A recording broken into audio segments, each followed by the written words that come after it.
Good morning बच्चों. आज आपण मराठी या विषयामध्ये आपला जो टॉपिक आहे तो टॉपिक आहे व्याकरण घटकावर आधारित प्रश्न, नाही का? आता व्याकरण घटकावर आधारित प्रश्न म्हणजे आपला जी प्रश्नपत्रिका असते, कृती पत्रिका असते, त्यातला विभाग 4. बरोबर? त्यातला विभाग 4 आपण पाहणार आहोत आज. व्याकरण घटकावर आधारित प्रश्न. आता आपल्याला जो व्याकरण विभाग 4 जो असतो तो पूर्णतः 16 मार्कासाठी, गुणांसाठी, 16 गुणांसाठी दिलेला असतो. आता ते आपल्याला 16 गुण कसे प्राप्त करायचे आहेत त्यासाठी आपण संपूर्ण विभाग 4 बघूया. ठीक आहे. विभाग 4 मध्ये काय दिलेलं असते? भाषाभ्यास कृती म्हणजे व्याकरणावर आणि भाषाभ्यासावर कृती दिलेली असते. त्यातून 8 व्याकरण आणि 8 भाषाभ्यास असे एकूण 16 गुण दिलेले असतात. त्या 16 गुणांपैकी म्हणजे आपले जो व्याकरण विभाग आहे खूप वास्ट आहे, थोडा जास्त दिलेला असतो. त्यात आपल्याला काय विचारणार यावर आपण हे ठेवू शकत नाही की एवढंच येईल म्हणून. म्हणून आपल्याला थोडं वास्ट अभ्यास करायचा आहे. पहिला बघूया आपण समास. ओके. आता जर समास विचारलं तुम्हाला परीक्षेमध्ये, समासमध्ये किती प्रकार येऊ शकतात? तर एक विचारू शकतो, समास ओळखा किंवा विग्रह करा किंवा विग्रहावरून सामासिक शब्द लिहा किंवा समासाचे उदाहरण लिहा. म्हणजे या समासमध्ये 4-5 प्रकारे आपल्याला ते प्रश्न विचारू शकतात. ओके. म्हणजे कोणतीही एक तर ओळखायचा आहे किंवा समासाचा विग्रह करायचा आहे किंवा विग्रहावरून सामासिक शब्द लिहायचा आहे किंवा एखादा समास दिला जाईल त्याचं उदाहरण द्यायचंय, लिहायचंय. आपण बघूया आता उदाहरणासाठी.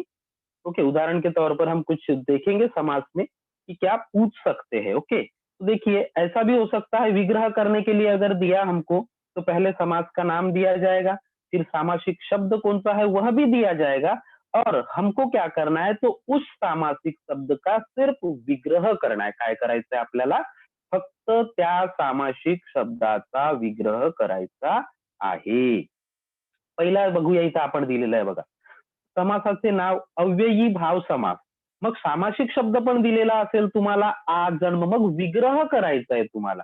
तर विग्रह करताना आपल्याला तो कसा करायचा आहे? जन्मभर. आ जन्म म्हणजे जन्मभर. तर तो कोणता आहे? अव्ययी भाव समास. दुसरा दिलेला आहे इतरेतर द्वंद्व समास. सामासिक शब्द दिलेला आहे आई वडील.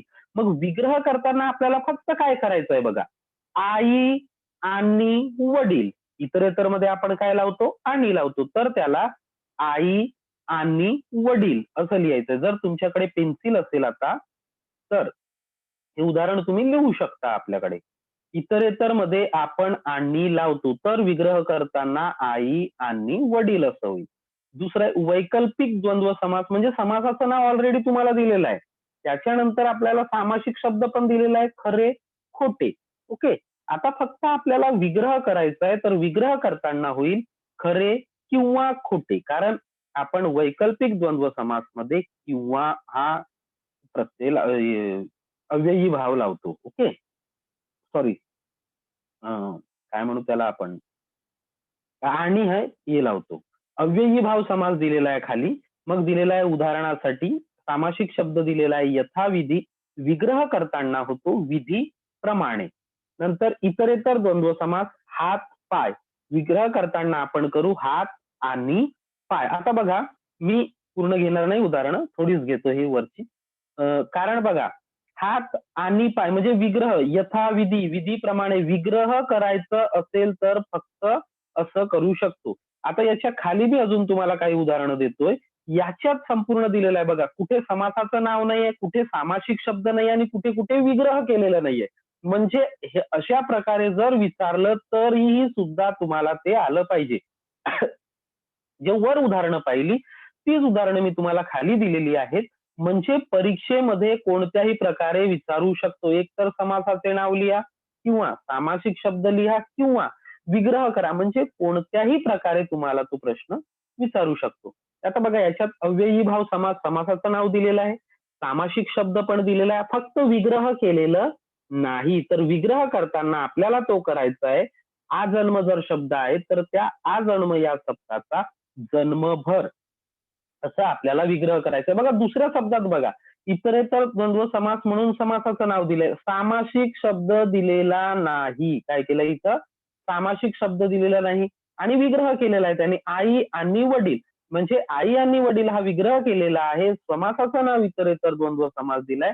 तर आपल्याला काय करायचंय? फक्त सामासिक शब्द लिहायचा आहे. तर सामासिक शब्द कोणता होईल? आई वडील. काय होईल? आई वडील. आता त्याच्या खाली बघा, सामासिक शब्द दिलेला आहे खरे खोटे. ओके, काय दिलेलं आहे इथं? खरे खोटे. विग्रह पण केलेला आहे खरे किंवा खोटे. त्यांनी बघा, मग आपल्याला हे लक्षात आलं पाहिजे की खरे खोटे शब्द आहे, खरे किंवा खोटे दिलेला आहे. याचा अर्थ हा समास कोणता होईल?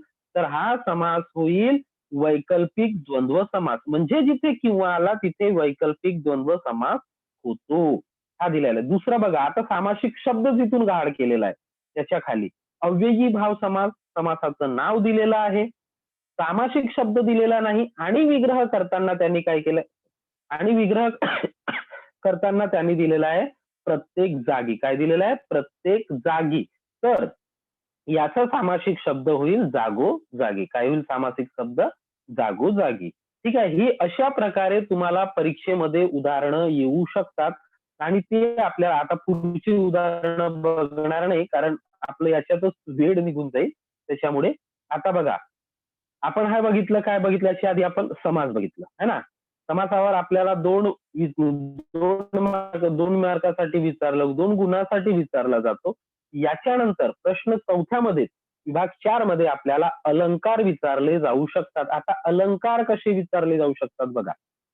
परीक्षेत अलंकार ओळखा किंवा उपमेय, उपमान, साम्यवाचक, समान गुणधर्म ओळखा अशा प्रकारचे प्रश्न 1 किंवा 2 गुणासाठी, किती गुणासाठी? 1 किंवा 2 गुणासाठी विचारले जाऊ शकतात. आता यांनी एक उदाहरण सॉरी आणि उदाहरण दिलेलं आहे. खालील ओळीमधील उपमेय, उपमान, साम्यवाचक शब्द व समान गुणधर्म ओळखा. म्हणजे अशा प्रकारे हे येऊ शकतो किंवा तुम्हाला अलंकार ओळखा असं सुद्धा विचारलं जाऊ शकतं. आता मी जो उदाहरण घेतलेलं आहे इथे त्याच्यात दिलेलं आहे बघा, आईचे प्रेम जणू सागरच. काय दिलेलं आहे उदाहरणात? आईचे प्रेम जणू सागरच. मग बघा आपल्याला काय उपमेय, उपमान, साम्यवाचक शब्द आणि समान गुणधर्म असं दिलेलं असतं. आता आपल्याला हे लक्षात ठेवायचं इथे, उपमेय म्हणजे काय? तर उपमेय म्हणजे ज्याची तुलना करायची आहे. ओके. मग उपमान म्हणजे काय? तर ज्याच्या बरोबर तुलना करायची आहे त्याला उपमान असे म्हणतात. साम्यवाचक शब्द काय? तर जो सारखेपणा दाखवण्यासाठी जो शब्द वापरलेला असतो त्याला साम्यवाचक शब्द असे म्हणतात.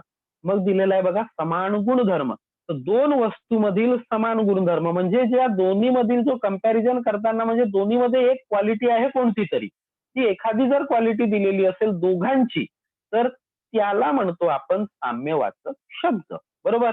हे झालं उपमेय, उपमान, साम्यवाचक शब्द आणि समान गुणधर्म. उदाहरण आहे आपल्याकडे, आईचे प्रेम जणू सागरच. काय दिलेलं आहे?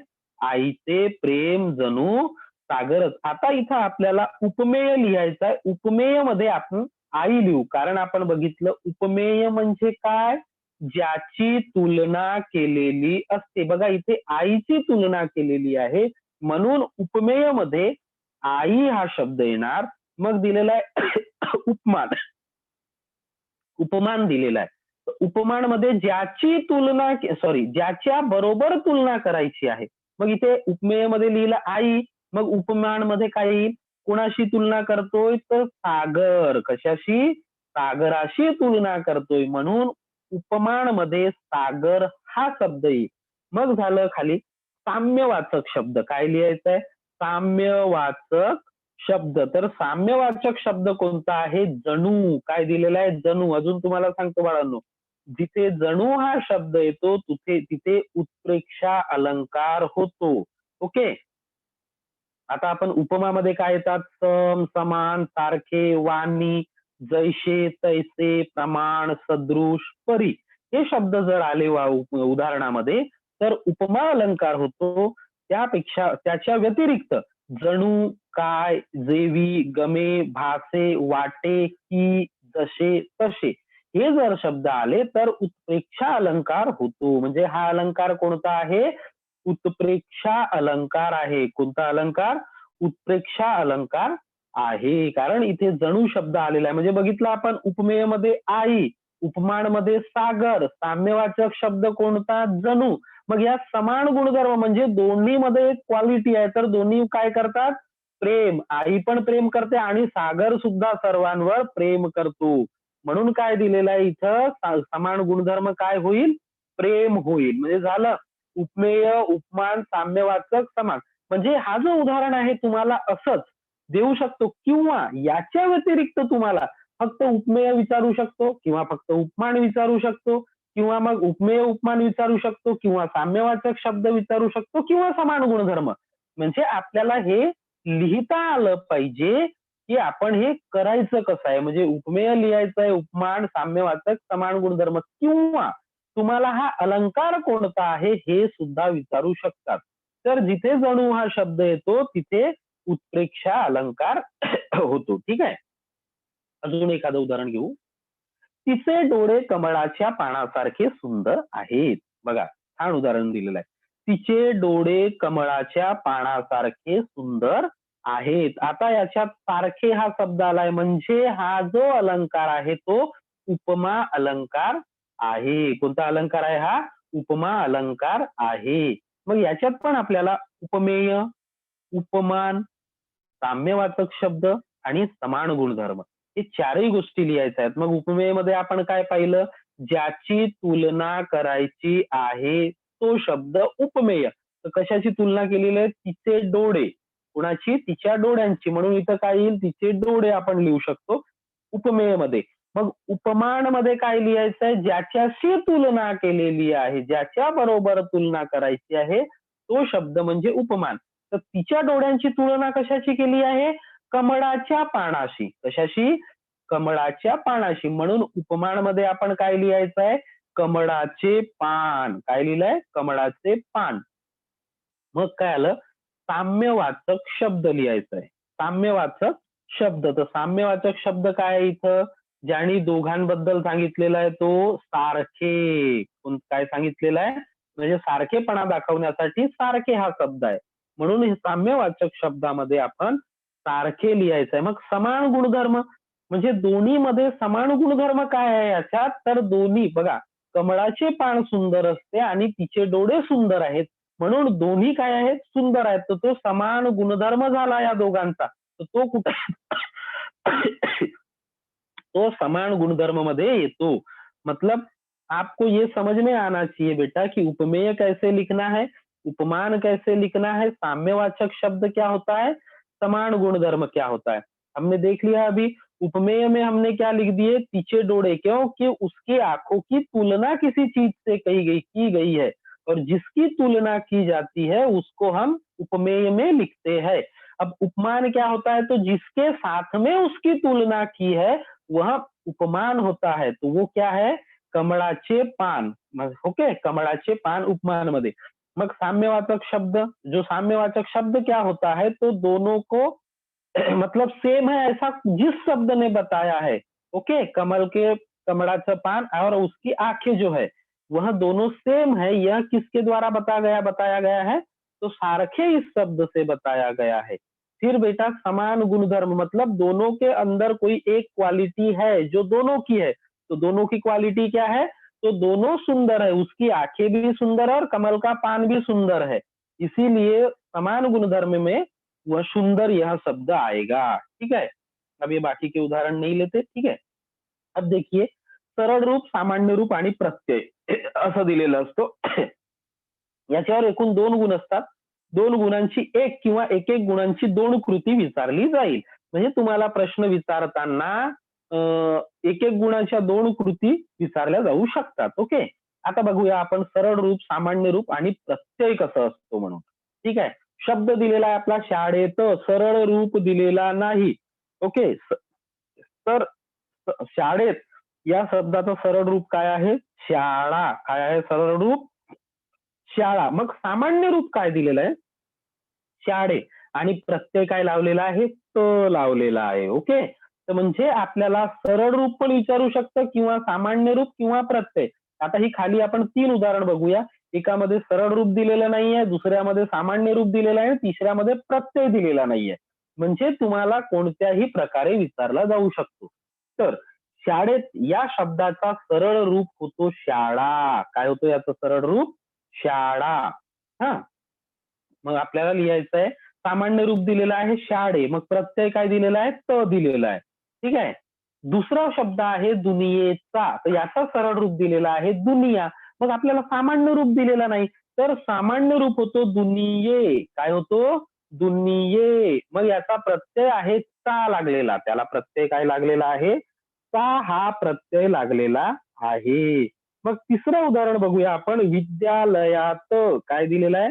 विद्यालयात. याचा सरळ रूप आहे विद्यालय आणि सामान्य रूप आहे विद्यालया आणि प्रत्यय इथे दिलेला नाही. तर प्रत्यय काय आहे, त.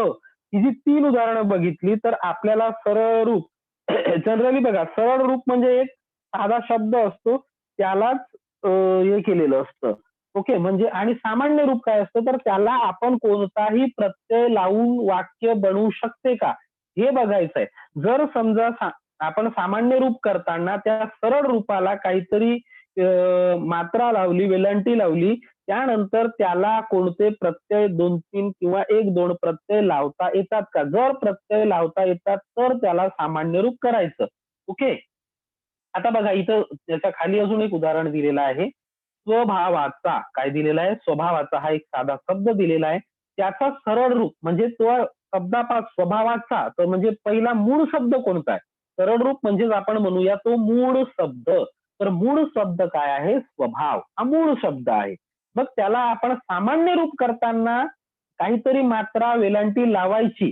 त्याच्यानंतर हे बघायचं की त्याला प्रत्यय लावता येतो का? म्हणजे आपण इथं बघूया, सामान्य रूप होईल स्वभावा. काय होईल?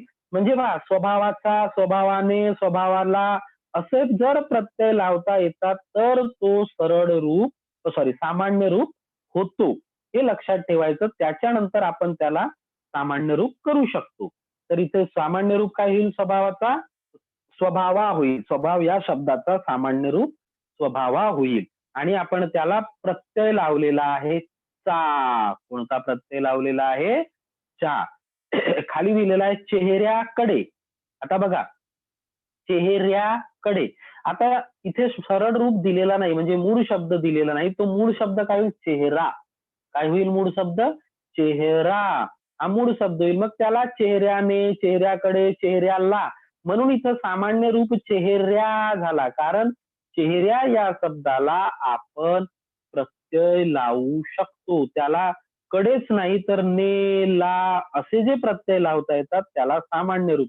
आणि हे प्रत्यय कडे हा जो लावलेला आहे तो प्रत्यय लावलेला आहे. स्वरूपाचे सरळ रूप काय दिलेलं आहे? स्वरूप. सामान्य रूप काय होईल? स्वरूपा. काय होईल सामान्य रूप? स्वरूपा. आणि मग सॉरी, त्याला प्रत्यय लावलेला आहे चे. कोणता प्रत्यय लावलेला आहे? चे हा प्रत्यय लावलेला आहे. ओके.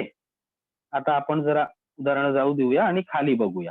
आता बघा याच्यानंतर त्याच्यानंतर आपल्याला लिहिलेलं आहे वाक्प्रचार. हे सुद्धा विचारलं जातं आपल्याला परीक्षेमध्ये. म्हणजे आपण बघा याच्यात काय काय बघितलं? समास बघितले, अलंकार बघितलं, त्याच्यानंतर सरळ रूप बघितले, प्रत्यय बघितलं. ओके.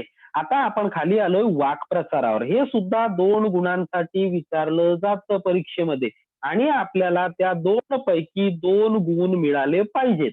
याच्यात वाक्प्रचारामध्ये आपल्याला म्हणजे कोणत्या प्रकारे प्रश्न विचारू शकतात, किस तरह अपने को यहाँ पर सवाल पूछे जा सकते हैं एग्जाम में, वो देखना है. ओके. तो किस तरह पूछ सकते हैं वो. वाक्प्रचार ओळखून अर्थ लिहिणे. म्हणजे आपल्याला काय करायचं आहे, तो वाक्प्रचार ओळखायचा आहे व त्याचा अर्थ लिहायचा आहे, किंवा वाक्प्रचाराचा वाक्यात उपयोग करायचा आहे, किंवा जोड्या लावणे, वाक्प्रचार व अर्थाच्या जोड्या, चुकीची जोडी, बरोबर जोडी, किंवा असा पण विचारू शकतो कंसातील योग्य वाक्प्रचाराचा उपयोग करून वाक्ये पुन्हा लिहा. म्हणजे कोणत्याही प्रकारे ते तुम्हाला प्रश्न विचारू शकतात. ओके.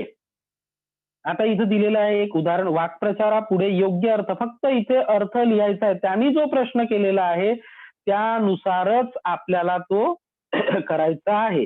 आता यांनी काय लिहिलंय, वाक्प्रचारापुढे योग्य अर्थ लिहा. फक्त शब्द दिला, आता त्यांनी एक दिलेला आहे गमावून बसणे.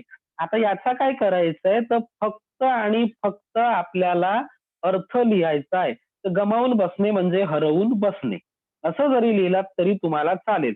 मग दुसरा अजून या प्रकारे विचारू शकतो, अर्थासमोर योग्य वाक्प्रचार लिहा. म्हणजे हा जो अर्थ दिलेला आहे त्या अर्थाचा खाली तुम्हाला ब्रॅकेटमध्ये उत्तर पण दिलेलं आहे. त्या दोन उत्तरामधून एक चुकीचं आहे आणि एक बरोबर आहे. तर तो बरोबर उत्तर तुम्हाला या रकान्यामध्ये लिहायचं आहे. आता सॉरी, अर्थासमोर योग्य वाक्प्रचार लिहा. फक्त जो अर्थ दिलेला आहे त्याचा वाक्प्रचार लिहायचा आहे. मग त्यांनी दिलाय प्रभावित होणे. काय दिलेलं आहे? प्रभावित होणे. तर याचा अर्थ काय होतो, तर भारावून जाणे. प्रभावित होणे म्हणजे काय? भारावून जाणे. बस एवढंच तुम्हाला इथे लिहायचं आहे. त्याच्यावर जो बघितला फक्त त्याचा गमावून बसणे याचा अर्थ लिहायचा होता, हरवून बसणे. हा, मग प्रभावित होणे याचा अर्थ तुम्हाला म्हणजे अर्थच दिलेला आहे तो भारावून जाणे, एवढंच लिहायचं आहे. मग बघा, म्हणजे मला काय सांगायचंय तुम्हाला, की अशा प्रकारे तुम्हाला या वाक्प्रचारांवर प्रश्न विचारले जाऊ शकतात. ओके. खाली दिलेलं आहे बघा आता, खालील वाक्प्रचारांच्या अर्थाच्या योग्य जोड्या लावा. आता तुम्हाला इथे खाली वाक्प्रचार दिलेले आहेत आणि याच्या अर्थाच्या योग्य फक्त जोड्या लावायच्या आहेत, बाकी काही करायचं नाही. आणि उदाहरणासाठी तुम्हाला 2 उदाहरणं सोडवून पण दिलेली आहेत. बघा, पहिला दिलेला होता पारंगत असणे, त्याचा खाली दिलेला आहे कुशल असणे. बघा, म्हणजे हे 4 वर दिलेले आहेत, कष्टी होणे, चौकश राहणे, पारंगत असणे, कवेत घेणे. त्याच्या खाली कुशल असणे, दुःखी होणे, मिठीत घेणे आणि सावध असणे, अशी 4 त्यांची उत्तरं पण आहेत. आता पहिला दिलेला आहे पारंगत असणे. पारंगत असणे म्हणजे काय, तर कुशल असणे. हे तुम्हाला लिहायचं आहे, म्हणजे दिलेलंच आहे ऑलरेडी त्यांनी. आणि 2 सोडवून दिलेले आहेत आणि 2 तुम्हाला लिहायचे आहेत. दुसरा दिलेला आहे कष्टी होणे म्हणजे दुःखी होणे. काय दिलेलं आहे? कष्टी होणे म्हणजे दुःखी होणे. सॉरी. चौकस राहणे हा एक शब्द दिलेला आहे. चौकस राहणे याचा अर्थ तुम्हाला आता 2 दिलेले आहेत, म्हणजे 2 इथून झाले, कुशल असणे आणि दुःखी होणे. आता राहिलं काय तुम्हाला, तर मिठीत घेणे आणि सावध असणे. सावध असणे, तर तो तुम्हाला लिहायचा आहे चौकस राहणे म्हणजे सावध असणे, याचा अर्थ होतो. मग दिलेला आहे खाली कवेत घेणे. कवेत घेणे म्हणजे मिठीत घेणे. म्हणजे तुम्हाला या फक्त काय करायचंय, तर या वाक्प्रचारांच्या जोड्या लावायच्या आहेत. या 2 ठिकाणी त्यांचे अर्थ जरी तुम्ही लिहिले तरी तुम्हाला 2 गुण मिळणार. म्हणून हे प्रश्न सोडवायचे आणि हे लिहायचं. म्हणजे आपल्याला व्याकरण हा जो भाग असतो याच्यावर गुण जे असतात ते बेटा कुठेही त्यांना म्हणजे गुण कापता येत नाही. आणि जर आपण हे प्रयत्न केलं आणि बरोबर लिहिलं तर काय होतं, आपल्याला मार्क चांगले येतात, गुण चांगले मिळवता येतात. आता अजून अशा प्रकारे पण प्रश्न विचारू शकतो, म्हणजे आपण हा जो वाक्प्रचार बघतोय तो किती प्रकारे विचारला जाऊ शकतो हे आपण बघत होतो. ठीक आहे. कंसातील योग्य वाक्प्रचाराचा उपयोग करून वाक्य पुन्हा लिहा. आता एक वाक्प्रचार दिला जाईल, त्याचा उपयोग करून तो वाक्य पुन्हा लिहायचा आहे. उदाहरणासाठी आणि दिलेला आहे आपल्याकडे एक, बघू आपण. भारावून जाणे किंवा आनंद गगनात न मावणे. अचानक दारात मामा मामींना बघून सर्वांना खूप आनंद झाला. हा साधा वाक्य. आता याच्यात तुम्हाला काय करायचं आहे, तो जो वर शब्द दिलेला आहे त्या वरच्या शब्दाचा म्हणजे आनंद गगनात मावेना याचा वाक्यात उपयोग करून तोच वाक्य पुन्हा लिहायचं आहे. ओके, बघूया. अचानक दारात मामा मामींना बघून सर्वांचा आनंद गगनात मावेना, म्हणजे खूप आनंद झाला. या ठिकाणी आपण त्या वाक्प्रचाराचा उपयोग करून तो वाक्य पुन्हा लिहिलेला आहे. आता चल बिचल होणे हा एक शब्द दिलेला आहे. त्याच्या वाक्य बनवायचं आहे आपल्याला. ओके, चल बिचल होण्याचा.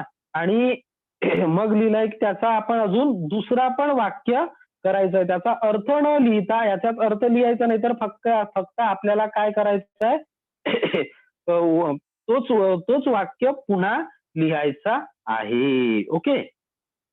आता चल विचल होण्याचा आपण एक वाक्य बघूया. अ, माझ्या माझी उद्या माझी परीक्षा असल्यामुळे आज माझं मन चलविचल होत होतं, असं वाक्य लिही. त्याच वाक्याचं आता आपण अजून दुसरं बघूया. उद्या परीक्षा असल्यामुळे मी खूप विचलित होत होते. म्हणजे हे असं वाक्य लिहायचं आहे तुम्हाला 2 प्रकारे. ठीक आहे.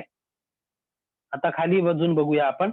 हां, आता हे व्याकरण घटकावर झालं. आता आपल्याला भाषिक घटकावर म्हणजे 8 गुणांसाठी 8 गुणांसाठी हा भाषिक घटकावर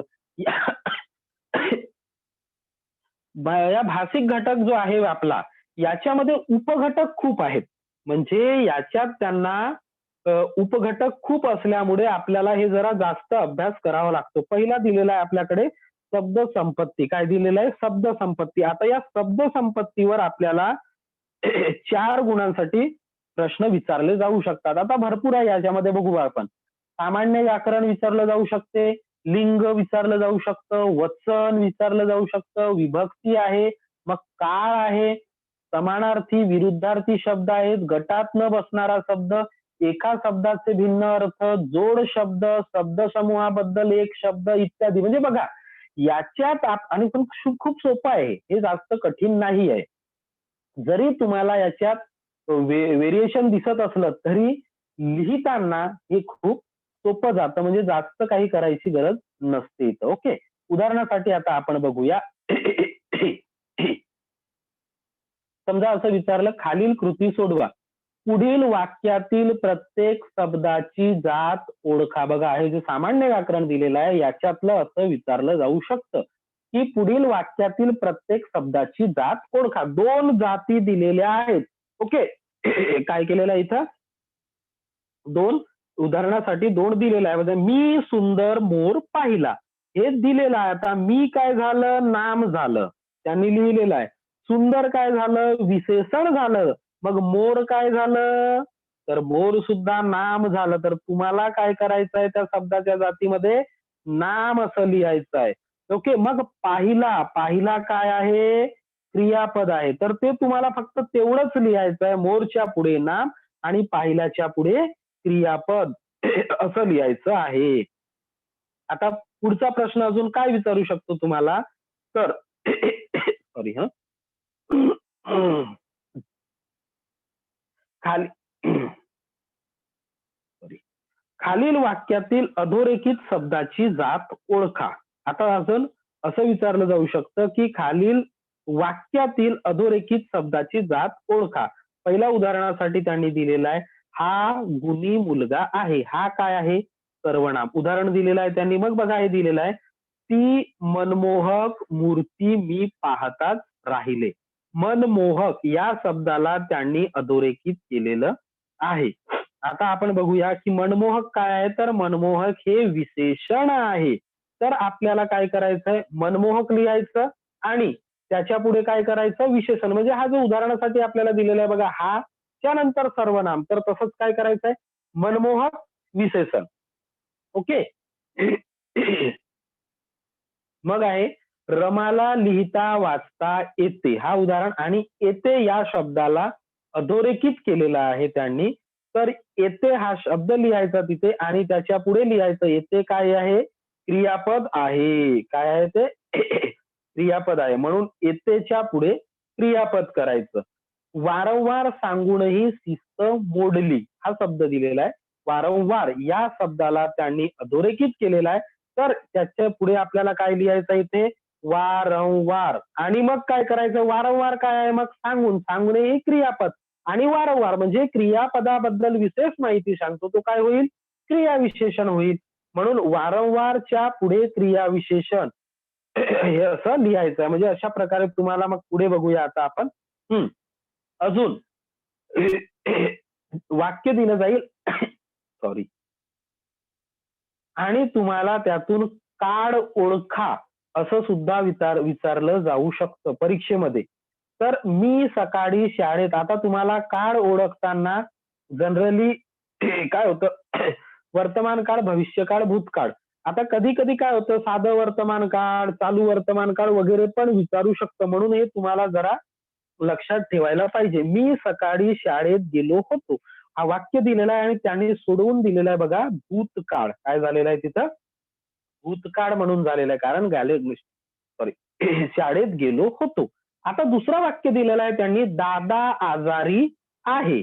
म्हणजे आता काय होईल, तर वर्तमान काळ. तर त्याच्या पुढे तुम्हाला काय लिहायचं आहे? फक्त वर्तमान काळ असं लिहायचं आहे. संजीव मला उद्या भेटेल. भेटेल म्हणजे आता तुम्हाला कळलं की हा काय आहे? भविष्यकाळ. काय? भविष्यकाळ. तर तुम्हाला तिथं लिहायचं आहे, संजीव मला उद्या भेटेल. म्हणजे आपल्याला असं काळ ओळखता आलं पाहिजे. ठीक आहे. मग त्याच्यानंतर काळच्या नंतर लिंग ओळखा असा सुद्धा प्रश्न तुम्हाला विचारला जाऊ शकतो. बघा इथं 2-3 दिलेले आहेत. मंदिर नपुसकलिंग, कट्टा पुल्लिंग, भात पुल्लिंग. आता तुम्हाला ते थोडं ओळखता आले पाहिजे की काय होईल म्हणून. आता डोळे नपुसक मध्ये येणार, मग लोणी नपुसक मध्ये, झाड पुल्लिंग मध्ये तो झाड आहे आपण म्हणतो, दरवाजा पुल्लिंग मध्ये, पाणी नपुसक मध्ये, रस्ता पुल्लिंग, बहीण स्त्रीलिंग. म्हणजे आता हे जे आपण जेंडर म्हणतो ना इंग्रजीमध्ये ज्याला, मस्कुलाईन फेमिनाईन, ते थोडेसे आपल्याला ओळखता आले पाहिजे की कोणतं होऊ शकतं म्हणून, आणि त्यानुसार आपण ते लिंग सोडवायचं आहे. आता बघा आपण याच्यात काय बघितलं, लिंग ओळखा. ओके, तेच होतं ना. हा लिंग ओळखा, पुल्लिंग आहे, स्त्रीलिंग आहे की नपुसक लिंग आहे, ते ओळखायचं होतं आपल्याला. याच्या पुढे आता आपल्याला तसंच दुसरं विचारलं काय जाऊ शकतं, लिंग बदला. आता काय करायचं आपल्याला, लिंग बदलायचं आहे. म्हणजे अशा प्रकारे लिंगमध्ये एकतर ओळखा किंवा बदला असा प्रश्न विचारला जाऊ शकतो. उदाहरण बघूया. थोरली, इथं जरा चुकलेलं आहे. थोरलीचा लिंग बदलताना थोरला होतो. बहीणचा लिंग बदलताना भाऊ होतो. मित्राचा लिंग बदलताना मैत्रीण. उंदीर उंदरीण. मांजर बोका. काय होतो मांजरचा? बोका. गाय बैल. वाघ वाघीण. उंदीर बघितलं. मालक मालकीण. तर हे काय करायचं आहे आपल्याला, याच्यात लिंग बदलायचं आहे. म्हणजे हे बदलता आले पाहिजे की कशाचं काय होतं म्हणून. ओके, मित्र मैत्रीण, भाऊ बहीण, थोरला थोरली, उंदीर उंदरीण, मांजर बोका, गाय बैल. हे जे अशी उदाहरणं आहेत ही आपल्याला सोडवता आली पाहिजे. म्हणजे याच्यात काय केलं आपण, तर लिंग बदलून टाकला. काय केलं, समजा स्त्रीलिंग दिलाय त्याचा पुल्लिंग केला, आणि पुल्लिंग दिलाय त्याचा स्त्रीलिंग केला. आता बघा याच्यातच अजून प्रश्न विचारलं जाऊ शकतं, वचन बदला. वचन म्हणजे एक वचनचं अनेक वचन, अनेक वचन एक वचन, हे जे असतं तर आपल्याला याच्यात काय करायचं आहे, वचन बदलायचं आहे. एक वचनचे अनेक वचन करायचे आहेत. भाजीचं अनेक वचन भाज्या, चपातीचं अनेक वचन चपात्या. आता आईचं अनेक वचन आया होईल का नाही, आईचं आईच राहते. ओके, तर हे जरा कळलं पाहिजे आपल्याला. अशी आपण उदाहरणं खूप सारी अभ्यासली पाहिजेत आपल्या अभ्यासक्रमामध्ये, की आपल्याला हे कळलं पाहिजे की कोणत्या शब्दाचं चेंज होत नाही, बदल होत नाही. वर्षच वर्षे काय होतो, अनेक वर्षे म्हणतो ना आपण. सुमने सुमनचं सुमणे. तारे ताराचं काय होईल, तारे. अनेक, एक तारा आहे अनेक तारे आहेत, तर काय होतं तारे. झाडचं झाडे, एक झाड अनेक झाडे. रस्ता रस्ते. आता गाडीला आपण गाडे लावू का नाही, गाडीचं काय होतं गाड्या. काय होतं गाड्या. भेटचं काय होतं भेटी. म्हणजे अशा प्रकारे आपल्याला एक वचनचं अनेक वचन करायचं आहे. याने क्या करना है, इनका वचन बदलना है. ओके. याच्यानंतर पुढे अजून असं विचारलं जाऊ शकतं, पुढील शब्द समूहासाठी एक शब्द लिहा. हा विचारतो आपल्याला, आपण खूपदा अभ्यासताना आपल्या अभ्यासक्रमामध्ये पाहिलेलं आहे. पुढील शब्द समूहासाठी एक शब्द लिहा. भिक्षा मागणारा कोण असतो, भिक्षेकरी असतो. कविता करणारा कोण असतो, कवी असतो, है ना. भिक्षा मागणारा भिक्षेकरी, कविता करणारा कवी, मग लेखन करणारा कोण, लेखक. कोण असतो लेखन करणारा? लेखक. मग भाषण करणारा कोण? तर भाषक नाही, वक्ता म्हणतो आपण त्याला. जो भाषण करतो कोण? वक्ता. मत देणारा कोण असतो? मतदार असतो. तर आपल्याला या शब्दांसाठी काय करायचंय? एक शब्द लिहायचा. हा शब्द समूह दिलेला आहे, त्याच्यासाठी एक शब्द लिहायचा आहे. मत देणारा मतदार. बातम्या देणारा कोण? वार्ताहर. ओके. बातम्या देणारा वार्ताहर. निरीक्षण करणारा निरीक्षक. दुकान चालवणारा, हे तर आपल्याला सरळ माहिती आहे. दुकान कोण चालवतो? दुकानदार चालवतो. व्यवस्था पाहणारा कोण? व्यवस्थापक असतो. केलेले उपकार जाणणारा कृतज्ञ असतो. ओके. हे झालं शब्द समूहासाठी. याच्यानंतर खाली आपल्याला काय करायचंय? गटात न बसणारा शब्द ओळखा. काय करायचंय? म्हणजे जो शब्द गटात बसत नाही है ना, जो अलग है, हटके शब्द है, उसको अपने को हटा देना है वहां से. बघूया. मोगरा, भोवरा, चाफा, झेंडू, गुलाब. तर याच्यापैकी आपण काय काढला? भोवरा काढला. काय काढलाय? भोवरा काढला. कारण बघा, मोगरा, चाफा, झेंडू, गुलाब ही काय आहेत? फुले आहेत. पण भोवरा फुल आहे का? नाही. म्हणजे तो या शब्दात या गटात न बसणारा शब्द आहे. कारण तो काहीतरी वेगळा आहे. बाकीची फुलांची नावं दिलेली आहेत आणि तो वेगळा आहे. म्हणून आपण त्याला गटात न बसणारा शब्द म्हणून लिहिला. ओके. दुसरं बघा, खारट, तुरट, गोड, गोडी, तिखट. हे दिलेले आहेत बघा. हे चव आहेत. खारट, तुरट, गोड आणि तिखट ह्या चव आहेत. पण गोडी जरा वेगळं दिसतंय. म्हणून आपण याच्यातला काय करायचं आहे? गोडी हा शब्द तिथून काढायचा आहे. ओके. मग बघा, चौकोन, चौकी, त्रिकोण, वर्तुळ, षटकोन. म्हणजे हे काय कोण दिलेले आहेत? चौकोन, त्रिकोण, वर्तुळ, षटकोन. आणि चौकी हा जो शब्द दिलेला आहे हा वेगळा. म्हणून आपण काय करायचं? इथं चौकी काढून द्यायचं आहे. पुढे बघा, पुढील शब्दांपासून 2 अर्थपूर्ण शब्द तयार करा. आता बघा, एक शब्द दिलेला जाईल आणि त्या एका शब्दाच्या पासून तुम्हाला 2 अर्थपूर्ण शब्द काढायचे आहेत. म्हणजे ही सोपी पद्धत दिलेली आहे इथे बघा. मंगळवार हा एक शब्द दिलाय आणि याच्यापासून वेगळे झालेले 2 शब्द कोणते आहेत? एक मंगळ आणि दुसरा वार असे शब्द. म्हणजे असे आपण करू शकतो. पण याच्या व्यतिरिक्त जर तुम्हाला काही वेगळं करायचं असेल तर तुम्ही ते सुद्धा करू शकता. दुसरा शब्द दिलेला आहे देशाभिमान. काय दिलेला आहे? देशाभिमान. म्हणजे देश हा पहिला शब्द करू शकता आणि दुसरा अभिमान करू शकता. ओके. समजा आपल्याला तसं करायचं नाही तर 2 शब्दाचा मान हा एक शब्द होतो. बरोबर? तर अजून याच्यातून सर तुम्हाला असं आपण बघू शकतो असे देश, अभिमान, मान अशा अनेक प्रकारे आपण अर्थपूर्ण शब्द काढायचे आहेत. कसंही शब्द काढायचं नाही तर अर्थपूर्ण शब्द. तीळ पापड म्हणजे खूप सोपी पद्धत जर झाली तर त्याच शब्दाचे 2 शब्द 2 शब्द लिहू शकता. त्या एकाच शब्दाला जो दिलेला आहे म्हणजे त्याचा विग्रह जरी केलात तरी तुम्हाला 2 शब्द सोप्या प्रमाणे मिळू शकतात. तीळ पापड, पहिला तीळ आणि दुसरा पापड झाला. म्हणजे आपण त्याला काय केलं तर फक्त त्याचा विग्रह केला असं जरी म्हटलं तरी चालेल. रेल्वे प्रवास, रेल्वे आणि प्रवास म्हणजे या एका शब्दापासून आपण 2 अर्थपूर्ण शब्द तयार केलेत.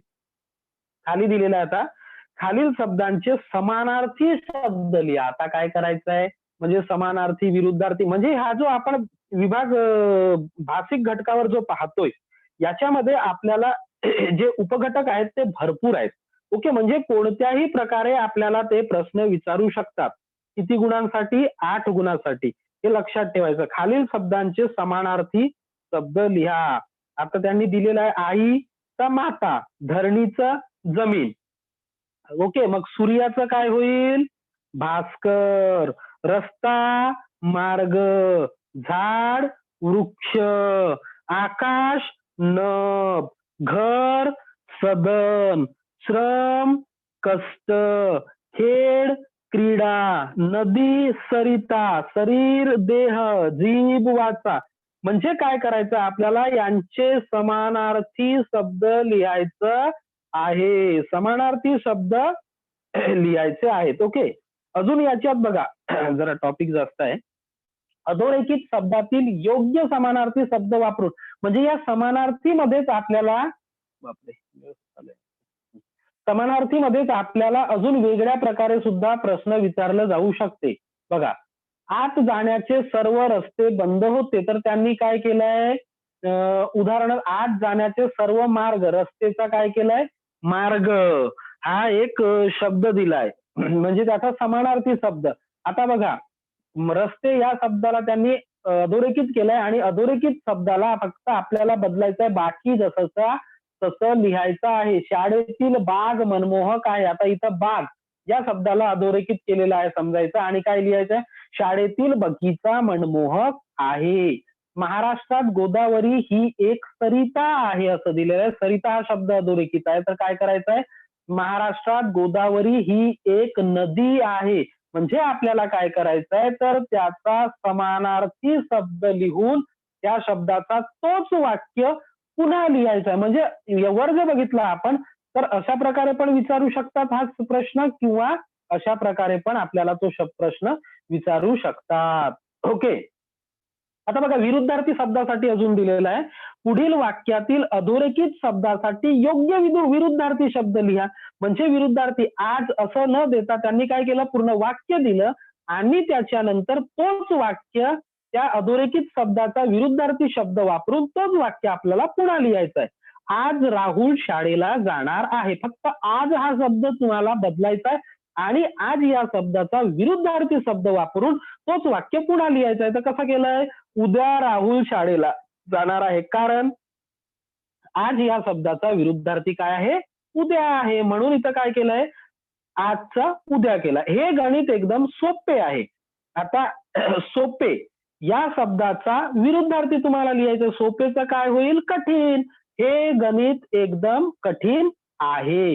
म्हणजे सोपेच्या ठिकाणी फक्त कठीण लिहून तुम्हाला तो वाक्य पुन्हा लिहायचा आहे. ठीक आहे. जरा पुढे आपण जर नवीन विषय आपल्याला वेळ मिळाला टाइम टेबल मध्ये, तर आपण पुन्हा हा बघूया, जरा राहिलेला आहे. ओके